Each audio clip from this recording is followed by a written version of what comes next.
Hi guys, how has everybody been doing? Oh, sorry guys, I had to readjust that. But anyways, I'm Veronica, and I know I have been absent from my channel for quite some time now, but there's a lot of reason behind that.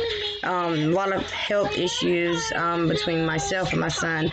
So, I have been kind of absent between that. But also, if y'all had checked out my YouTube channel, you also see that I am going through a lot of struggles with my addiction. But there's always a tomorrow. I do look on YouTube at a lot of addiction stories, and one of my favorite is Brandon. No, no, Brandon Nozak, something like that. He was in the Jackass movies, and also he was a professional skateboarder.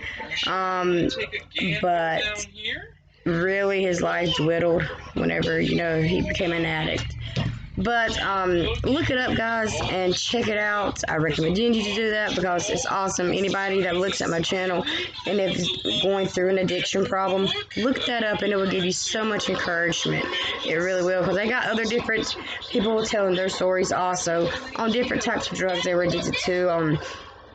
Different, and it gives you hope, guys. It gives you so much hope. But anyways, we're not going to talk about addiction. Today, guys, I know I am so late on this, but I had to look at a lot of people and, do my own kind of research on this, But today, we're going to be touching base on none other than the infamous Chris Watts. Girl, I don't know where to go with that. He is what you call a family annihilator. He basically killed his whole entire family, all because he wanted to start a new life with his mistress, Miss Nicole Kessinger. I forget to pronounce her name wrong, which really don't matter to me. But in my opinion, I think she played a bigger part in it than what people are saying that she, or what she's saying she has. I mean, because there's just so much, it's just so much there. It is between Chris and Nicole before they supposedly started seeing each other that 6-week break, that when Shanann and the kids came here to North Carolina to visit family, and Chris stayed back in Colorado. And supposedly just between those 6 weeks is when they started seeing each other. But that is a total freaking lie, guys. Lie. I mean, I don't even know where to start with this case, guys. Because whenever I think about somebody that just kills their whole family just to start a new life, my question is, why the hell not just get a divorce? What is so hard about getting a divorce? But, I guess he just didn't want that. He just, I don't know, guys. I don't know why. Did he not want to pay child support? I'm pretty sure Shanann would have done so much better on her own without him. I mean, she was doing great anyways. With him, she was like the glue that was keeping the family together, basically. She was doing good. So without him, she would have probably done so much better, her and the girls. She wasn't even worried about his child support, probably. Or, his spousal support. But it just irks at me, guys, how these men and women, don't get me wrong, women too, could just go and kill their entire family, and act like they're the victim of it. Like, how are you the victim? You are still alive. You're in prison for the rest of your life, but you are still alive. Your babies, your unborn child Nico, Bella, Celeste, they ain't even got a chance to live their lives yet. They did not get that chance. They had no chance to live their life. And it just irks at me so much, And Shanann, she tried so hard to keep her marriage and her family together, to keep them, for the sake of their kids, because she loved Chris. She loved Chris with every bit of her every being. She loved that man. But I don't know about Chris. I don't think he loved Shanann. I mean, he probably did, like, sometime between them 8 years, 9 years. But I guess his love dwindled whenever he met this Nicole woman. I don't know.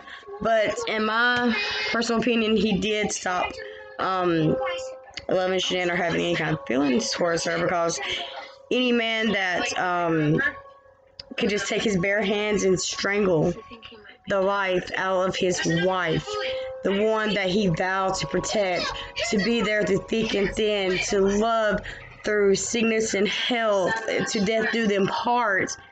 He took his bare hands and he strangled her to death, and then went in and smothered his kids to death. Strangulation and smothering is two different things. They say that Bella, she fought for her life because she had bitten her tongue so severely that, now she had fought to live. Celeste, on the other hand, she was just 3. She had no idea. You probably didn't. You know what was coming. It was her dad. She thought that maybe it was a game or something they was playing, and just didn't know that her dad was going to take her life away from her and precious angels. Rest in peace to all 3 of them. But I'm going to try to tell the story as much as possibly as I can. Let's start with Shanann. Shanann was very popular on social media. She was born here in North Carolina, in Fayetteville, North Carolina, to a very, to a family. I forgot her parents' name, guys. I feel so bad about that. But she was born here in Fayetteville, North Carolina. She ended up having this, it was kind of like a disease, kind of like something like lupus, I think, if I'm not mistaken. And she was going through a very turmoil time in her life whenever her friend recommended her to meet Chris. At the time, Shanann, she was not interested in a relationship. She was, was not interested in nothing like that, because she had her own thing, going, and plus she had a lot of health problems going on. So whenever her friend recommended this, she was like, no, I'm not interested right now. Then one day she ended up getting a friend request from Christopher Watts. So she accepted it, didn't think that it would go nowhere at all. Think they would just be mutual friends on Facebook, and I was okay with her at the time. Needless to say, they ended up together. They ended up marrying. They had their first child, who was named Bella, a beautiful, beautiful blonde-headed little girl. She was so gorgeous, guys. And a couple of years later, they had Celeste, who they called CECE. Things seemed to be going great. The family moved to Frederick, Colorado. They did, and Chris worked for a place called a petroleum company, working, I guess, with crude oil and all that in Frederick. And Shanann was in on a something called, it's a pyramid scheme thing. It is it's called Lavelle. And she excelled at it, guys. She was so excellent at it. She was so active on her social media. She obviously, was well off, because she ended up winning a company car, which they gave her a Lexus, which was a nice white Lexus. Man, I'm so jealous. But yeah, that part. So obviously she was doing great in her work on promoting this company. Then, Chris is working. She's working from home. So she had time for the girls. But before she started working for Lavelle, she did work in a pediatric hospital until she decided she wanted to be a stay-at-home mom, and that's where she came. Needed a little bit of some extra income, and she started working with Lavelle, which she totally succeeded at. She's a totally successful. So the question is, what happened here? What went on here that caused this tragic, this horrific, senseless crime to start? To know what was going through Chris's head at this time. Come to find out, the family was having some problems, as all relationships does. No relationship is perfect, none at all. They were in quite a bit of debt. Come to find out, Shanann and Chris's marriage, come to find out that Chris was wanting a divorce. He was scared of Oh, guys, side note, I forgot to mention that Chris always wanted a son, so she ended up pregnant again, and she made a shirt one day, and it said, "Oops, we did it again" on it. And when Chris walked in, she showed it to him and showed him the pregnancy test. He seemed pretty excited about it. He did. He seemed pretty, like a father would. But that was a total mask. I mean, it seems like his whole marriage to Shanann, he hid under a layer of mask. I mean, and then it just came to a head. Hold on a minute, guys. Hold on 1 second, okay? I am back. But anyways, it's like a total mask that he wore, the whole time that he was with Shanann or married to Shanann.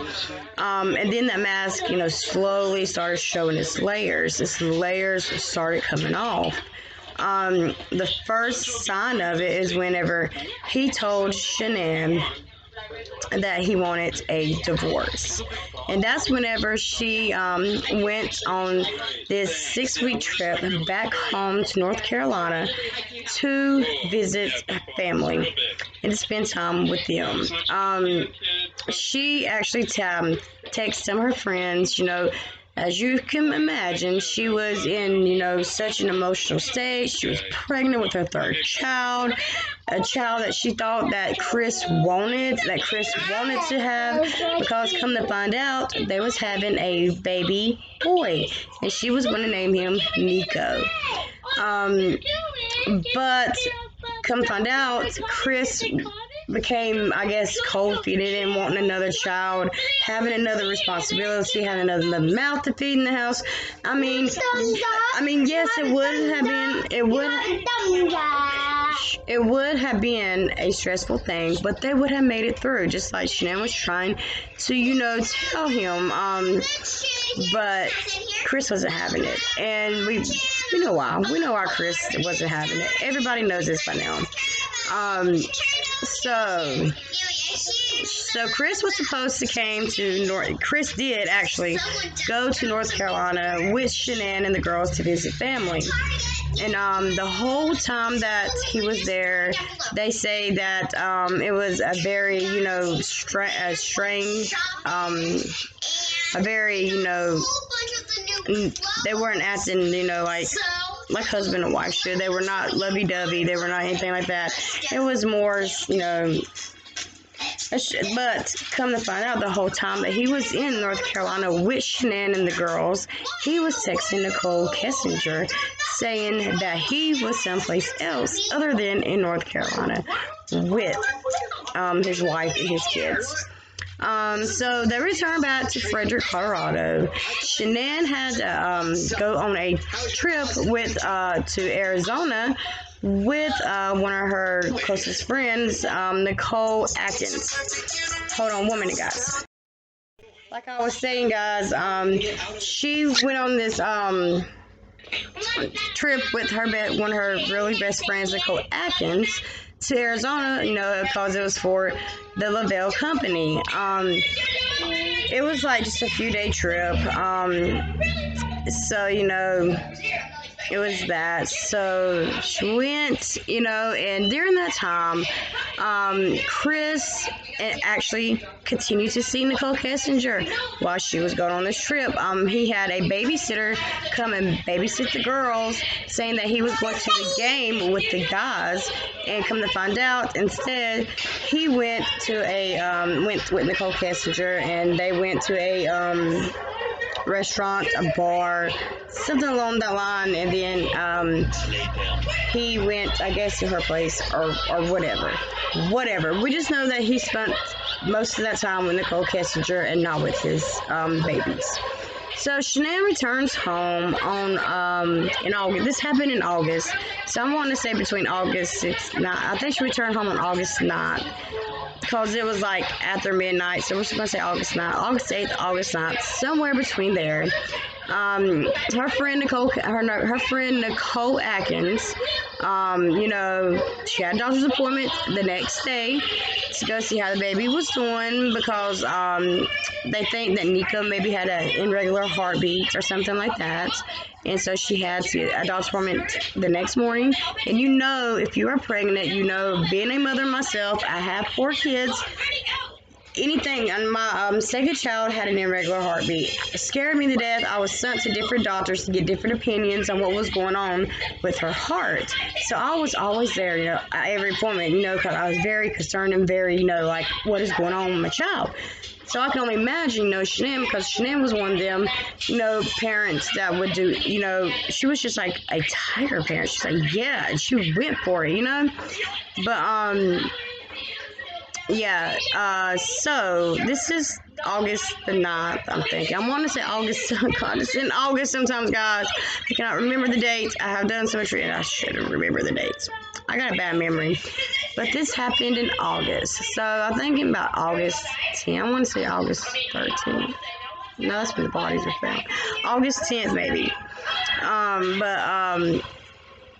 August, let's say the next morning rolls around, and Nicole, best friend, is trying to call Shanann to see how she's doing and to make sure, that she's going to make it to her doctor's appointment. Well, she gets no answer whatsoever. They continue to call. She had other friends calling, and everything, and they're getting no answer whatsoever on her cell. And it's not like Shanann. Remember, guys, Shanann is a social media person. She constantly has her phone in her hand constantly, because that's where her work is at. That's how she does her work. But no, nothing. They get no answer or nothing. So, being the best friend, being the friend that she's supposed to be, Nicole Atkins heads over to Shanann's place to see maybe, if she overslept, maybe, something. But I think Nicole knew something was wrong. Because when she got to the house, they left. She know that the neighbor, or they left a spare key somewhere or something like that, or left it with a neighbor. They had a spare key. She unlocked the door, but the door was locked from the inside also, where she could not get in. And they done that, Shanann and Chris done that because, Bella and Celeste, as we all know, kids are very sneaky little creatures, and they can get out almost anything if you don't put it high enough or have extra protection on keeping them in. So, yeah, that's where that came from. But she kept hollering, Shanann, she didn't get no answer, nothing. So Nicole calls Chris, and she's like, look, Chris, this is figuratively speaking, guys. She's like, look, Chris, Shanann's not answering her phone. Shanann is not answering the door. Shanann is doing nothing. What's up with that? Where is Shanann? She has a doctor's appointment. Where is Shanann at? Oh, Nicole, all y'all know is she's taking the kids on the play date. Why would she take the kids on a play date on the day that she has a doctor's appointment is my question. Why? Okay, and Nicole said, "Well, look, I'm going to have to call the police because something could be wrong. You know, her sugar could have dropped, anything, because she has sugar problems or anything." And Chris like, "No, no, no, no. I'm on my way home now. No, don't call the police. Don't call the police. I'm on my way." Well, not Shanann, but Nicole, the good Nicole, she called the police. She's like, nah, she's not having that. She's not waiting on her Chris. She called the police. So she calls the police, and the police arrive, and they knocked on the door. They yelled for Shanann. They identified themselves that they are the Frederick police. They went around the house. They looked and everything, and then like 5-10 minutes later, here comes Chris rolling up in his truck. Gets out, shake his hand, but the strangest thing that he did was open the garage door, looked in Shanann's car, who was still there, looked in there as if he was trying to find something or get something out or something. We don't know. We don't know what he done in that car. And that's another thing. Her car was there, and the baby's car seats were still in the back of the car. So, I mean, where would she go without the baby's car seats or her car? But anyways, he looks in the Lexus, Shanann's car, and then he goes in the house. Okay, this is the thing that really kind of pissed me off. It like took him forever, guys, to come to the front door, to open up, to let the police in to search to see if everything was all right. But finally he came to the door, and if you look at the video, you can see that look on Nicole's face, like nah, there's something up with this, So the police asked if it's okay if he comes in and search, and Chris is like, all right, come on in, and search, do what you got to. Well, they found Shanann's phone in the cushion of the couch. Why is her phone there? She takes her phone everywhere. They found her wallet, her purse. They found everything that she would need when she leaves the house, including the kids' medications that they would need when leaving the house. So we know for a fact they never left that house alive anyways. So they continued to search, and they noticed that in the master bedroom that the sheets were missing off of the bed. Where's the sheets at? Okay. So then, they also noticed that the sheets were missing from the girls' room, too. So, things were starting to look very, very suspicious on Chris's part already.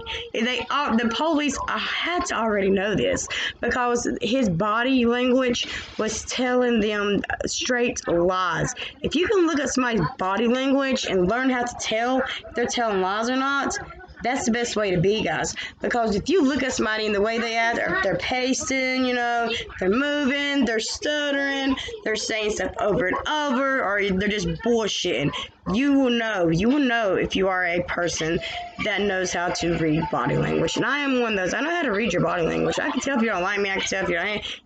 I know how to do that.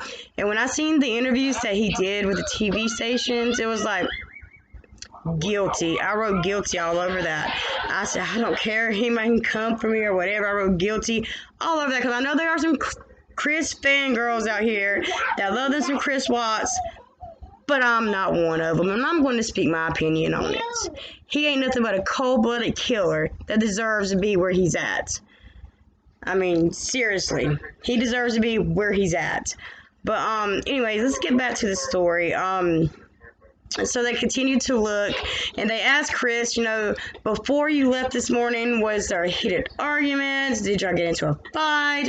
He replies, in quotes, they had an emotional discussion before he left. But he told the police 2 different time frames that they had this emotional discussion before he left for work. Well, come to find out, the neighbors had a camera that pointed directly at the Watts' house, where you can see whenever they pull in or leave out their driveway. Well, they get a hold of this footage, and Chris is over here with them looking. They see Chris, it's like 5 o'clock in the morning, back his truck up to his garage and start loading things onto his garage. He makes 3 trips, guys, back and forth. 3 trips. What is that telling y'all? What's that telling y'all? Shanann, Bella, Celeste. 3 trips back and forth to that truck.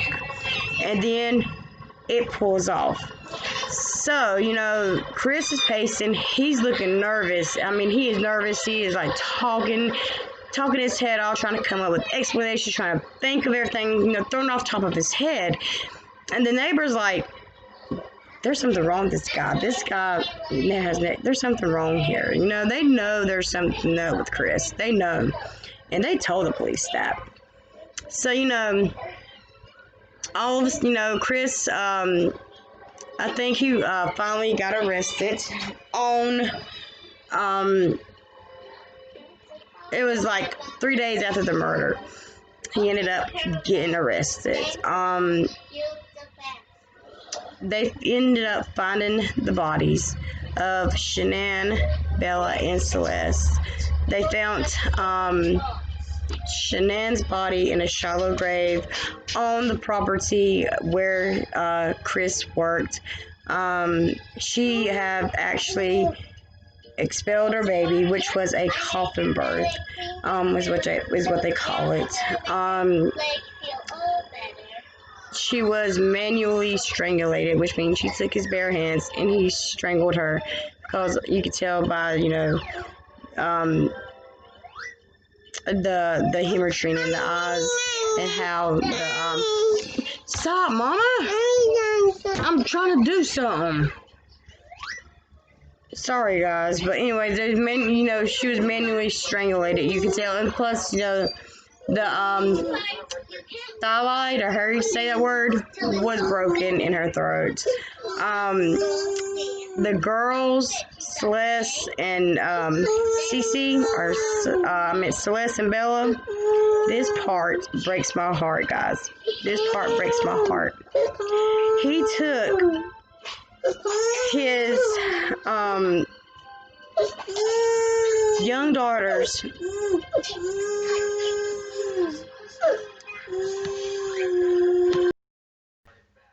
they found his daughters, guys. He had put their bodies in the tanks with crude oil.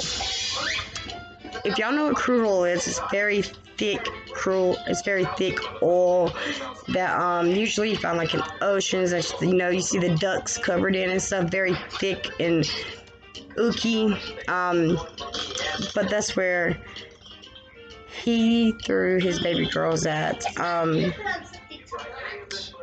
They had to drain the oil to get them out. They said that whenever they was getting them out, they had some skin slippage, which broke my heart when they said that. Chris Watts is a true monster. I don't care what nobody say. Come for me if you want. I don't care. I'm just speaking my mind, what I think. Who kills their whole family just because they're having an affair with some chick? Get a divorce. Get a divorce. They don't deserve to die. Nobody deserves to die. But anyways, he finally confessed to it because he finally got to talk to his dad. And he tried to put all the blame on Shanann. Like, Shanann was in there, went into the girls' room and was strangling the girls, you know, killing, and he went in and killed her in a fit of rage, which we all know is a fucking lie. Straight lie. So he was charged with first-degree murder of all 4, because they included baby Nico into that, which deservedly so. He was charged with that, but in the interview room, he actually said the last thing he heard that his daughter, Bella, said was, "Daddy, please don't do to me what you did to CeCe." And he did. He did the same thing to her. Guys, that breaks my heart. My heart hurts so bad for the families, because it's just crazy. It's crazy, guys, at how you can murder somebody just because you are having an affair. A divorce is so much easier. If you don't want your wife, divorce her. You know, it's not the end of the world. She will always find somebody a whole lot better than you, probably. She deserved better than you. Chris, she deserved way better than Chris, because Shanann was, she was great. And then babies, they don't even get to live their lives anymore. They're dead because they died at the hands of their own father, the one that they trusted, the one that they God was supposed to protect them, the one that was supposed to love them. I hope every day that he spends in that prison, he sees and hears them talk to him and just haunts him every minute of that time that he spends in prison. I hope them words, Daddy, don't do to me what you do to CeCe, what you did to CeCe, haunts Chris. I hope and pray that it does. Anyway, guys, that is the end of this video. I'll probably come back with more on Chris Watts, because there's so much more out there that, behind the bars, there's so much more to go on. And I do want to talk about him and Nicole Kessinger in my next video. But until then, guys, remember, be kind, stay beautiful, and always, always put God first. I love y'all. I'm out.